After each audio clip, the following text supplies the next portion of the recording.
नमस्ते कैंसर कर्क राशि। Welcome back. कैसे हो कैंसर आप? होप आप सभी अच्छे हो एंड सब कुशल मंगल हो जीवन में। अगेन एक रीडिंग करने जा रही हूँ। करंट फीलिंग्स, करंट एनर्जीज आपके नाके पर्सन की क्या है, क्या एक दूसरे को लेकर सोचते हो, आने वाले समय में रिश्ते में किस हद तक क्या परिवर्तन है, इन सब चीज़ों पे एक रीडिंग्स रहेगी मेरी। होप कि आपको मेरी रीडिंग्स काफ़ी पसंद आए तो लाइक शेयर कीजिएगा एंड कुछ लोग करते हैं, थैंक यू, आगे भी करते रहिए। एंड मेरे से अगर कोई डिटेल्स में रीडिंग्स चाहते हैं, अपॉइंटमेंट बुक कराना चाहते हो तो यू कैन टेक्स्ट में, डिस्क्रिप्शन में नंबर है, बट मुझे डायरेक्ट कॉल ना करें, व्हाट्सएप मैसेज करें, मैं फर्दर प्रोसेस जरूर रिवर्ट करूंगी। देखो, जिस भी साइन से आप इसे देखना चाहते हो, सन साइन, मून साइन या नाम की राशि से आप इसे देख सकते हैं, बट खुले दिमाग से देखिएगा, है तो ये जनरल वे में एंड रिलेट हो एनर्जीज तो लिख के बताइए। जितनी पॉजिटिविटीज रीडिंग्स में आती है उन्हें फर्म करें, क्लेम करें एंड चलिए देखती हूँ। एंड हाँ, अगर चैनल पे फर्स्ट टाइम विजिट कर रहे हो तो भाई एक काम तो ज़रूर कर देना, subscribe the channel and hit the bell icon so that आप मेरे से जुड़े रह पाओ। चलिए देखती हूँ क्या है अब एंजेलिक मैसेज आपके लिए क्या है। A message for you. I am thinking of you this very moment. Your loves fill me with light. I love you. देखती हूँ क्या आप कहना चाहते हो या आपके पर्सन कहना चाहते हैं, कौन किससे कितना बेइंतहा प्यार करता है। चलिए देखती हूँ आपकी आपकी एनर्जी। देखो, पार्टनर की 12 के 12 राशियों की एनर्जीज रहेंगी, इसलिए रोल रिवर्स भी हो सकता है, बट देखती हूँ आपकी एनर्जीज क्या है। कैंसर कर्क, कर्क की एनर्जीज, कर्क राशि रिवर्स, कैंसर की एनर्जीज बताएं।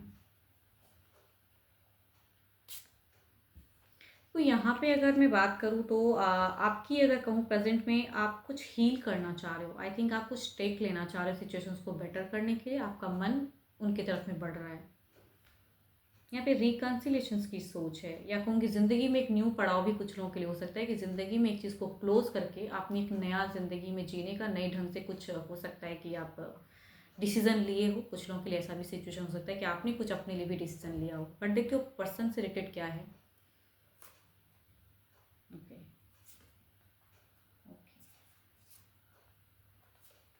देखो ऐसा नहीं है कि जिनके साथ में रिश्ता है उनको बिल्कुल ही भूल गए हो या उनको प्यार नहीं करते हो। जिनके साथ में है टर्म्स में उनका तो है ही, बट यहाँ अगर कहूँ तो ये आप थोड़े से अपने सेल्फ कॉन्शियस एनर्जीज में कह सकती हूँ सॉरी, कि आप अपने लिए बहुत ज़्यादा सोच रहे हो, खुद के लिए सोच रहे हो, खुद के लिए नया कुछ करना चाहते हो, ग्रोथ में जाना चाहते हो, एबंडेंस कमाना चाहते हो या लाइफस्टाइल को बेटर करना चाह रहे हो। आई थिंक वो सब सोच है।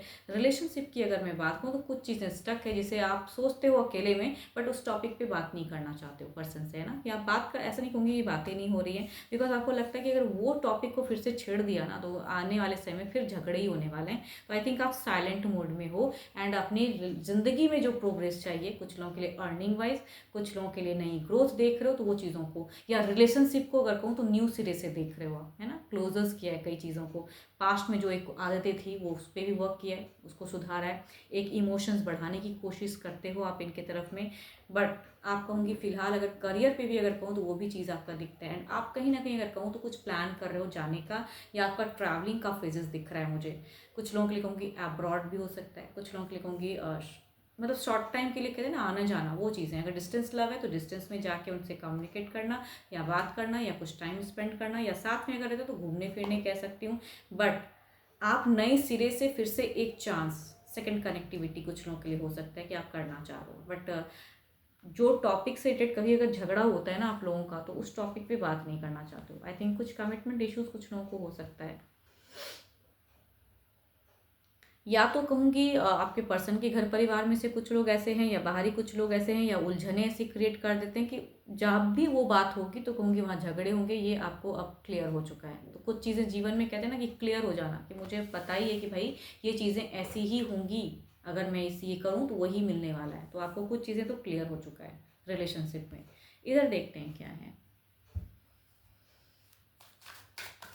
आप अगर कहूँ ना तो breathe in breathe out, relax रहना चाहते हो, खुशियाँ पाना चाहते हो। रिलेशनशिप से ज़्यादा अगर सोच में अगर कहूँ तो खुद के लिए सोचते हो आप कि मुझे ये करना है, ग्रोथ में जाना है, मुझे वे एनर्जीज में नहीं रहना है।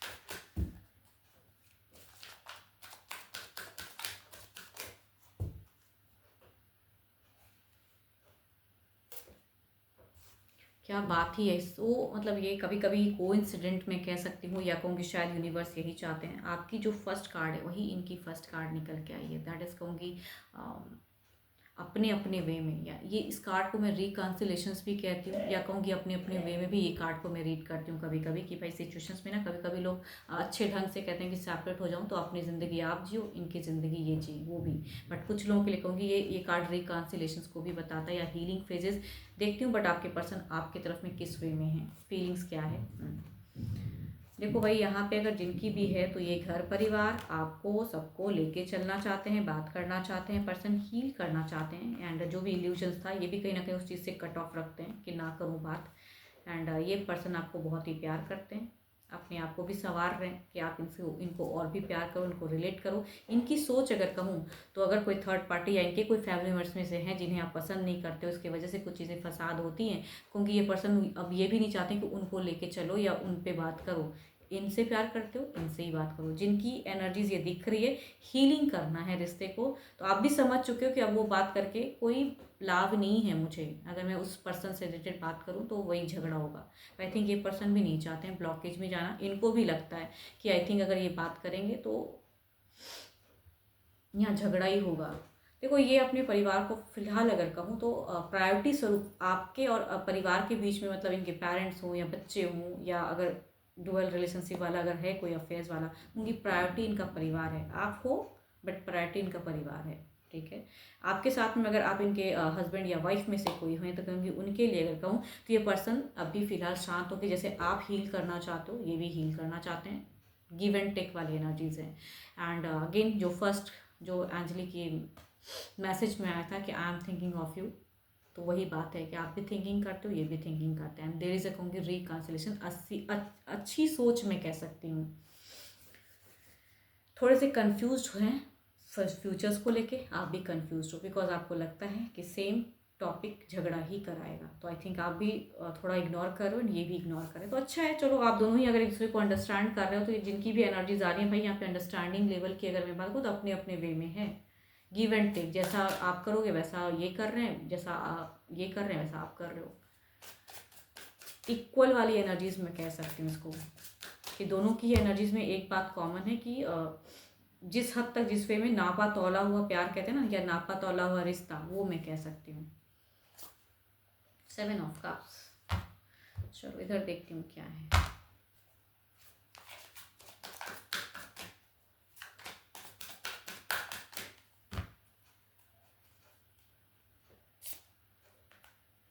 हायरोफेंट, सो ब्यूटीफुल एनर्जीज हैं आपके पार्टनर की। अगर मैं कहूँ तो देखो, यहाँ पे ये एनर्जीज ना बहुत ही पॉजिटिव होता है।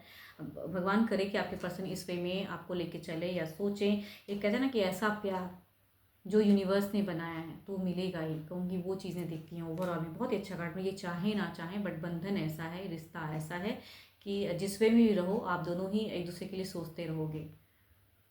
आप कितना ओपन अप होके बात करते हो दैट इज़ डिफरेंट थिंग, लेकिन सोच मैं कह सकती हूँ कि इंटरनल हार्ट जो है ना वो काफ़ी प्योर है, आपके पर्सन का भी ना आपका भी। लव, सोलमेट कनेक्शंस कह सकती हूँ उसे। चलिए देखती हूँ क्या है अब।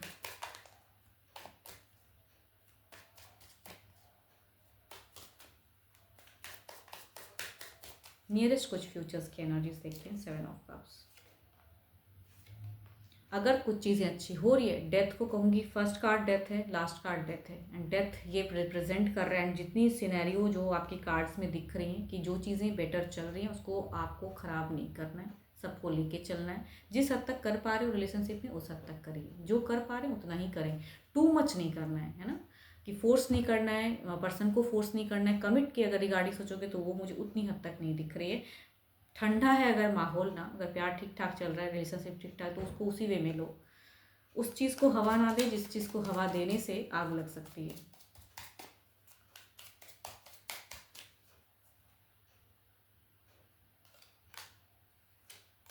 सो ब्यूटीफुल एनर्जीज, कितनी ब्यूटीफुल बातें हैं कि बैलेंस्ड फेज चलेगा, नॉर्मल सा है, लाइफ अच्छा है, रिकॉन्सिलेशन से इतनी अच्छी एनर्जीज को लोगों को काफ़ी कहूँगी बहुत ही पॉजिटिव एनर्जीज हैं। टर्म्स अच्छा दिखता है तो affirm the good energies, because है तो ये एक जनरल रीडिंग्स ना, तो एफर्म करो ऐसी एनर्जीज को कि यस मेरे साथ ऐसा होगा, होना चाहिए, है ना। तो वो चीज़ें दिखती है। एंड जो चीज़ को छेड़ने से या हवा देने से कहूँगी आग ज़्यादा लगेगी, वो चीज़ों को अगर ये इग्नोर कर रहे हैं तो आप भी कर डालो। अच्छा है, जिनका भी है कहूँगी बैलेंस, मतलब मैं ये तो नहीं कहूँगी कि आप दोनों बहुत लव वाली बातें या लविंग वाली, बट मतलब वाली चीज़ें, जुड़ाव जो दिखता है ना, तो वो चीज़ें दिख रहा है मुझे। अच्छा है, एक रिबर्थ की फेजेस दिखती है। It needs more time to grow. तो ये प्यार जो भी थोड़ी बहुत आई हैं चीज़ें, या ठीक ठाक हुआ है सब चीज़, रिलेशनशिप अगर ठीक ठाक चल रहा है तो इसको और टाइम देना चाहिए ग्रो करने के लिए। इसमें अगर टाइम दोगे तो आपको अच्छा मिलेगा। एंड आप जो चीज़ करके बीटर हो जाती है या उस टॉपिक से रिलेटेड बात, तो कहूँगी मत कीजिए। होप कि आपको मेरी ये रीडिंग अच्छी लगी हो, एंड लगी हो तो लाइक शेयर ज़रूर करिएगा। एंड मेरे से अगर कोई डिटेल्स में रीडिंग्स चाहते हैं तो you can text me, description में नंबर है। बट अभी के लिए तो इतना ही, एंड जल्द ही मिलूंगी मैं नेक्स्ट वीडियो के साथ में। Thank you, stay blessed and stay connected with me.